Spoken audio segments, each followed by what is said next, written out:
All right, let's go.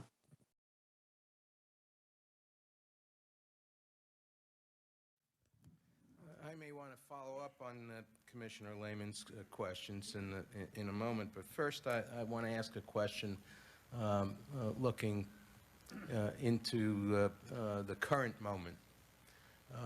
We have heard from various sources that following our invasion of Iraq, recruitment for al-Qaeda has increased substantially, such that al-Qaeda is recruiting new members faster than we can kill the old ones.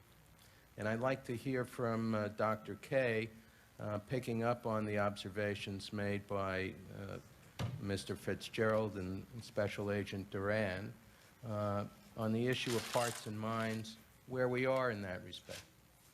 Well, I can tell you right off the bat, the invasion of Iraq was a tremendous mistake. Even the FBI turned down the offer by the State Department to find a link between the 9/11 attacks, the Ba'athist government, and al-Qaeda. There was none. The CIA fictionalized much of the information, including a coerced torture session from a captured Tunisian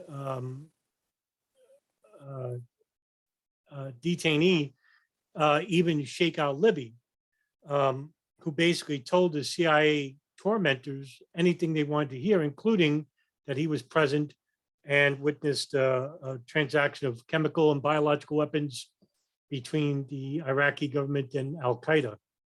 And during the war, they went back and asked, why did he lie about it? Because it was not corroborated by other al-Qaeda members. And he says, I told them whatever they wanted to hear to stop torturing me.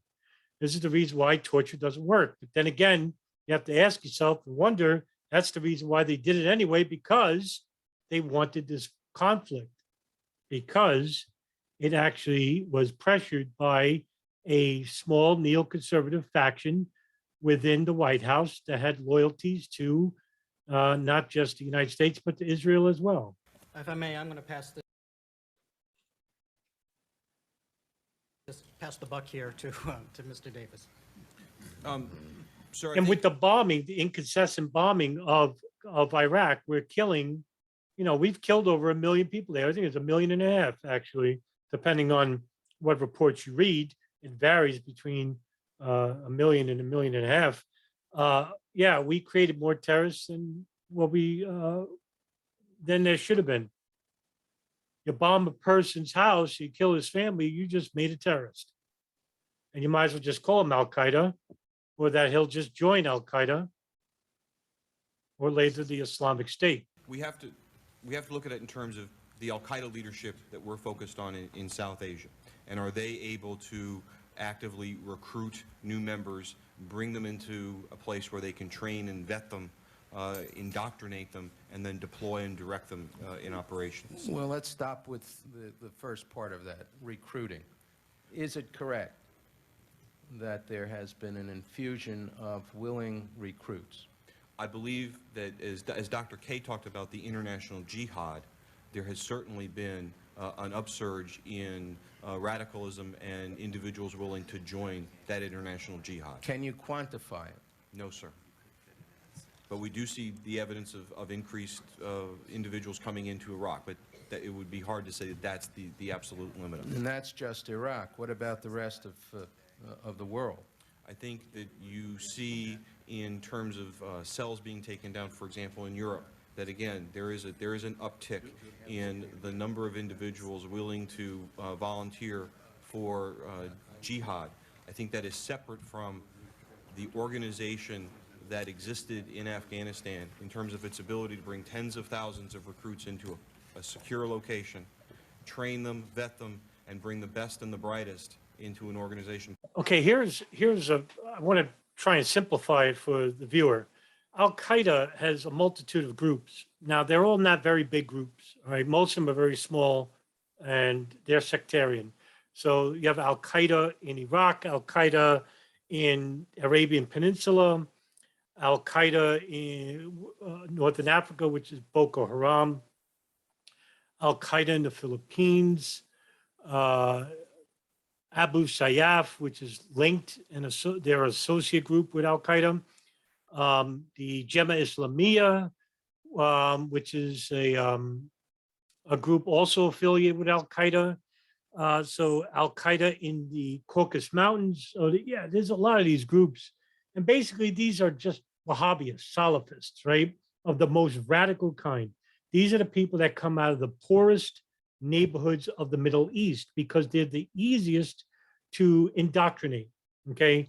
At the same time, these are people that don't know anything about the Quran. These people don't read, they're illiterate. And so they're easy to manipulate. They're easy to coerce and brainwash by these, fat bloated imams who come and basically use Islam as the shield. But what they do is un-Islamic, right? So in the same sense that you have evangelical Christianity here in the United States, and they're anything but Christian. I mean, these are people, they're nationalists. They don't care. You think John Hagee and Kenneth Copeland are Christian? These are millionaires many times over. They don't know anything about Christ. They're not spiritualists, right? These are people not of the book. These are people of the book, but these are people not of the spirit, of the mind, right? That's what Christ was trying to elucidate to his followers, but yet his words are taken out of context. And the Bible today is not what the Bible was saying in the first and second century. These are horrible mistranslations. That's why you have what is it now, 66 different type of Christian books. They all have a different message because they interpretate words from the original Latin and Greek, and a lot of these translations are off. So yeah, I mean, same with the Quran. It's basically not as divisive as Christianity. It's not as broken down, but you do have some heretical sects, and one of them is Wahhabi Islam, and that's what groups like Al Qaeda and the Islamic State in Levant, Jema Islamiyah, Abu Sayyaf, Boko Haram, all these groups, they're un-Islamic because they're people of the Hadiths and people who read the Hadiths, like Ibn Taymiyyah, Ibn Hanbal, and the Saudi mullahs, the former Grand Mufti Ibn Baz, Muhammad Qutb all these Muhammad Hassan, Sayyid Qutb, who brought the political aspect into Islam. So all these individuals would basically interpret the faith and the Hadiths into one, in which the Hadiths are nothing but memoirs of people who attribute words to the Prophet Muhammad. That's what basically the Hadiths are. And so this group called Wahhabism, led by its founder, Muhammad ibn Abdullah Wahhab, who co-founded the Emirate of Diriyah, which was basically the first Saudi state, which later became Saudi Arabia. And they're the country, not Iran, not Syria, not Libya, not Lebanon, but it's Saudi Arabia who exports this brand, this heretical brand of anti-Islamic ideology to the world by pumping hundreds of millions of dollars, petrodollars, all around the world, in the Southeast Asia, in the Middle East. And that's why they hate Iran, they hate Syria, they hate Lebanon, because they're Shia and they're educated. And the most of the Sunni world condemns Saudi Arabia, condemn them for pushing this heretical ideology that is anti-ethical to the Prophet Muhammad, right? Just like evangelical Christianity is anti-ethical to Jesus Christ. Called Al Qaeda, and then deploy and direct them. That is a very difficult task for Al Qaeda to do today. Now, with respect to Commissioner Lehman's questions about the Cole bombing, something that interests me as well, and tying it to other information which we now have about what was going on in Afghanistan in the summer of 2001. We now know, as a result of debriefings from KSM and others, Hmm. that in the summer there was a dispute between Mullah Omar and Osama bin Laden about right. the external terrorist activity of Al-Qaeda. Okay, let me clear this up to people who don't know. Um, the Taliban held a meeting, and they held a meeting a couple of times during that period, the summer of 2001, in the spring as well. And one of those meetings was they invited, no, attending one of these meetings was the Saudi head of the General Intelligence Directorate, Prince Turki bin Faisal, who basically met with the High Council of the Taliban from Pakistan, because that's where the Taliban originated, and the High Council's there. And they went to Afghanistan, and they went to Mullah Omar, Mohammed Mullah Omar, and they held a meeting.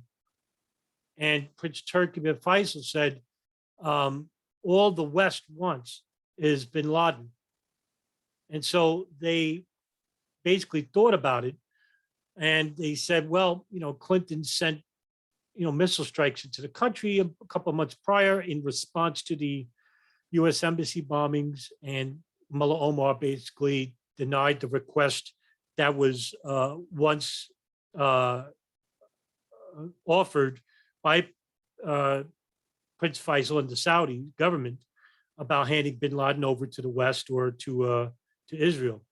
So the Taliban thought about this, and they said, no, because if we hand over a fellow Muslim who is invited to inside the country under Pashtunwali law, which is a tradition that predates Islam,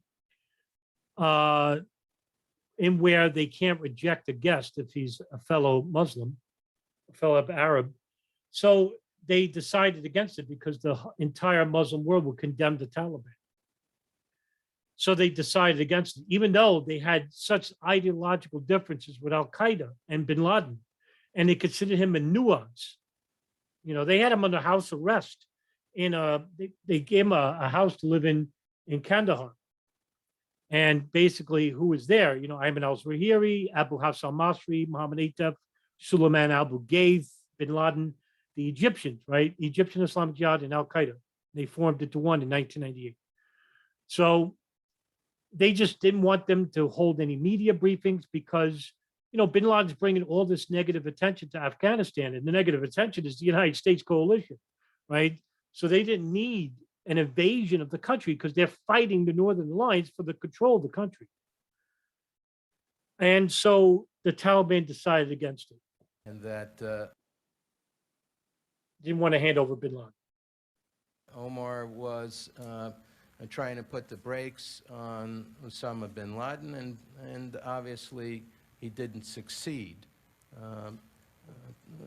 witnessing the terrible events of September 11th. However, has there been an analysis made as to whether, if the United States had followed through on the warning which was made during the Clinton administration to the Taliban, that unless they curtail or dislodge Al-Qaeda, that the United States would hold the Taliban responsible for activities of bin Laden and Al-Qaeda against the United States or its interests. And so putting together the question of whether if the intelligence community had been more robust in or accurate in communicating its conclusions about the responsibility of Al-Qaeda for the Cole bombing, and if that had been communicated without this preliminary assessment and other qualifications which we know had been communicated to both administrations, is there not a realistic possibility that had there been a strike against the Taliban, holding it responsible for Al-Qaeda's actions against the Cole, that the plot might have been disrupted, that bin Laden might have given been given the assessment in no uncertain terms by the leaders of the Taliban that you can do no more against the United States operating from Afghanistan. Oh, they tried. I mean, God's sakes. I mean, the Taliban basically allowed bin Laden back into Afghanistan, gave him residence, but then after he did his second fatwa in 1998 with the members of the World Islamic Front, one of them being two of them actually former members of the Egyptian Islamic Jihad, Ahmed Rafai Taha and Ayman al-Zawahiri, and a member of the Jemaah Islamiyah. Look, it's not the Taliban's fault. I mean, they have these, I don't know if the commission's even aware of this, but, there's an ideological difference between the Taliban and Al-Qaeda. Al-Qaeda is Wahhabi, while the Taliban is from the Hanaf school of law, Hanafi, Pashtun ideology. And there's a difference, right? I mean, the Taliban is not like Al-Qaeda. Al-Qaeda wanted at this point to become a international terrorist organization. The Taliban is not. They only wanted a caliphate in Afghanistan. They didn't want to expand the borders. They just wanted the country of Afghanistan to be ruled by the Quran and the Sunnah, right? Al-Qaeda had no such goal. What Al-Qaeda wanted was basically to overthrow all the secular Arab governments and replace them with Islamic ones. And then when that was happening, they wanted to go at war with the Crusaders and the Jews. And that would be the far enemy.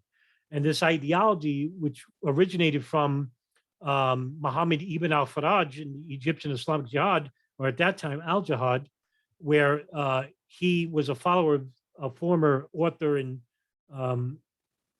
laureate, Sayyid Qutb, the Muslim Brotherhood, in which he wanted to subjugate secular Arab governments and replace socialist ideologies, a socialist ideology with a religious ideology. And to do that, we needed the religious structure and we need religion in government. And this way you can have an Islamist country ruled by the Sharia, right? The Quran, the Sunnah. And that's what they wanted, but it would take too long. And so Al-Qaeda just fast forwarded and said, well, we'll just fight the far enemy and we'll do it from Afghanistan. And in order to get the Taliban to play along, and this is speculation, but it's where there's smoke, there's fire. On September 9th, Al-Qaeda, under bin Laden's orders, sent two men posing as journalists. And I think they were Tunisian or I'm sorry. Oh, they posed as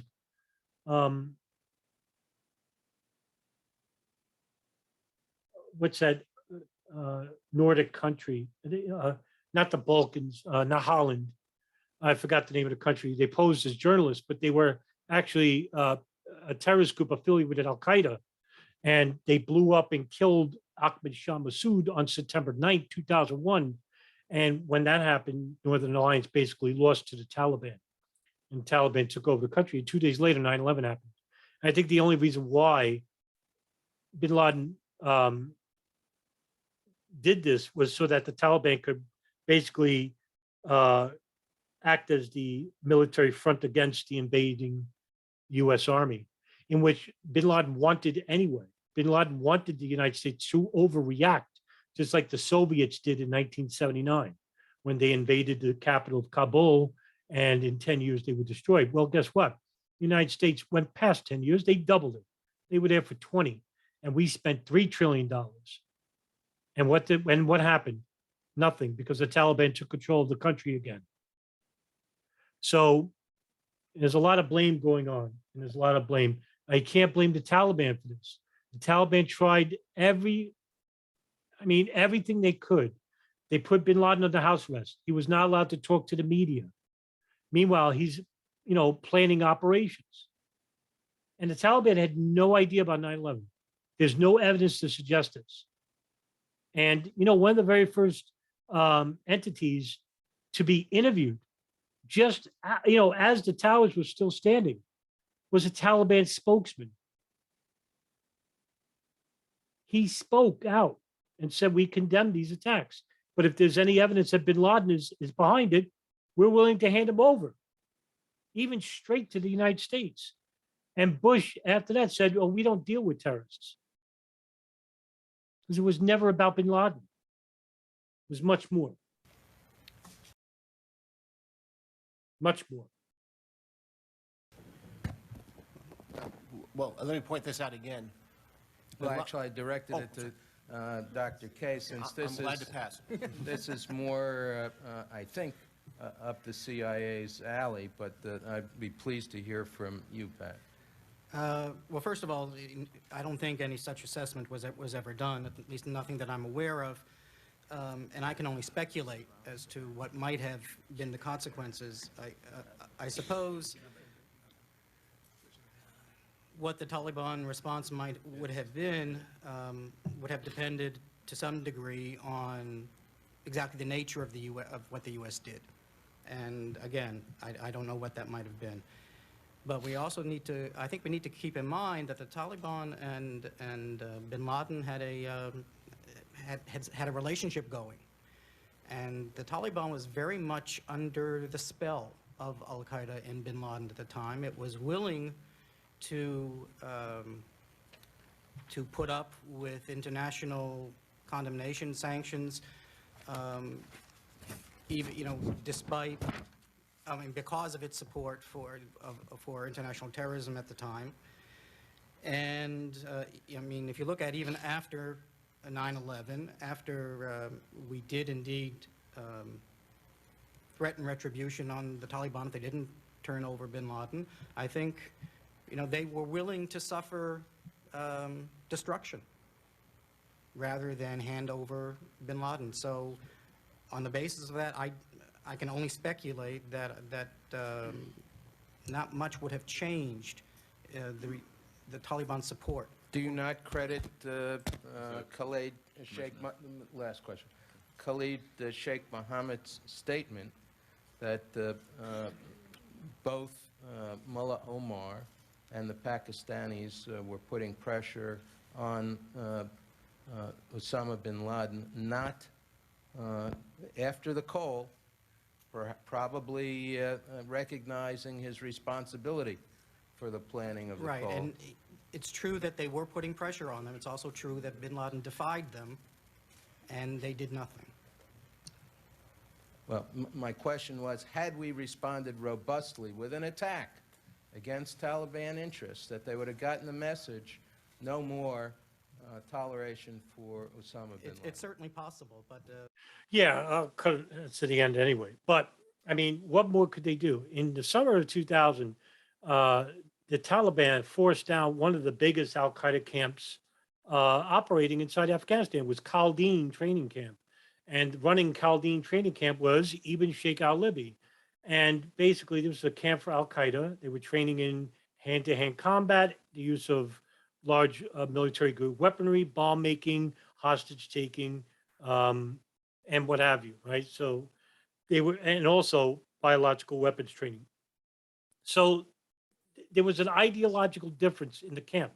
Taliban knew what this camp was about. They knew what they were training for, and they shut it down. And bin Laden listened, because the Taliban is much more powerful than bin Laden. And so they shut it down. And that's what they did. And the only training camps that were operating was the Tanakh Farms and Al Farouk. These were the camps that were and I think Wal Jihad maybe. I don't know if that was open at that time, but in 2001, I know Tanakh Farms and Al Farouk were.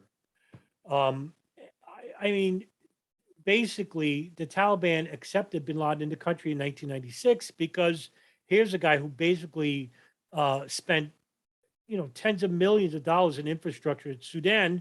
Well, we could use that here for the training camps to retake Afghanistan from the Northern Alliance and implement our own government and get out Rabbani, the president, the interim president. And so, that's what they were fighting for. But Al-Qaeda had different plans, and they didn't involve the Taliban. They used them as cover. Um, Regarding after the Cole bombing, I mean, first of all, Pakistan controls the Taliban. And it's also noted that the ISI, the Inter-Services Intelligence Unit of Pakistan, is, the primary source of where the Taliban came from. There's also alleged to have created a terrorist group that fights against the Indian government, which is Jaish-e-Mohammed, which is fighting for control of Lahore and Kashmir. Um, and so the Taliban is basically controlled by the ISI, and as well getting money from the Saudis, who are sympathetic to their aims, and also pay Al Qaeda as a form of blackmail for them not to, bomb the country, because they allow the United States to stay there as the military arm. There's a lot of branches here you have to understand. But yeah, I mean, after the Cole bombing, the Taliban basically were like, we don't need military intervention in the country. But that's exactly what Bin Laden wanted, because he saw what the Russians did. And he thought that after the US embassy bombings in Kenya and Tanzania, he thought the Clinton administration would overextend the military into Afghanistan, but he didn't. Bush certainly did. And it was at the behest of certain people in the State Department. Now, there was a couple of people that didn't care for Afghanistan, like Richard Pearl or Douglas Feith. They were more interested in Iraq, because that is basically going along with the Paul Wolfowitz doctrine, which was basically a neoconservative plan for destabilizing the former socialist Arab regimes, and also the Project for the New American Century, which is a neoconservative think tank that was created in 1999 by William Kristol and Robert Kagan, and involved Paul Wolfowitz, Richard Pearl, Douglas Feith, Dick Cheney, whatever, Rumsfeld. And so you have this this contingent of the White House that basically had two areas, and also the Office of Special Plans, which was a special room that was created by Paul Wolfowitz, Douglas Feith, but didn't involve Colin Powell or Condoleezza Rice. But Powell was for the Afghanistan war, and was basically forced to use CIA information about Iraq and them procuring chemical and biological weapons when there were none. All this comes into play because of the greater foreign policy agendas of very powerful people, not just the United States, but also abroad, because we have foreign entities and lobbyists like the Gulf, Saudi Arabia, Bahrain, United Arab Emirates, and Qatar, and also Israel. And they cater to the evangelical crowd of the United States. So all this comes into play because that's what's important. 9/11 is just a pretext, a small step. And, you would think, wow, 9/11 is small. Well, compared to 1 million dead in Iraq, yeah, it's a microcosm. And compare that to the thousands dead in Afghanistan, the hundreds of thousands in Syria, the thousands in Libya, the hundreds in Pakistan, and the thousands in Yemen. Yeah, 9/11 was just a springboard for the greater, more geopolitical agendas and goals of these people, and they're all like nefarious and evil. And so that's the end of this video, and we'll see you on the next one.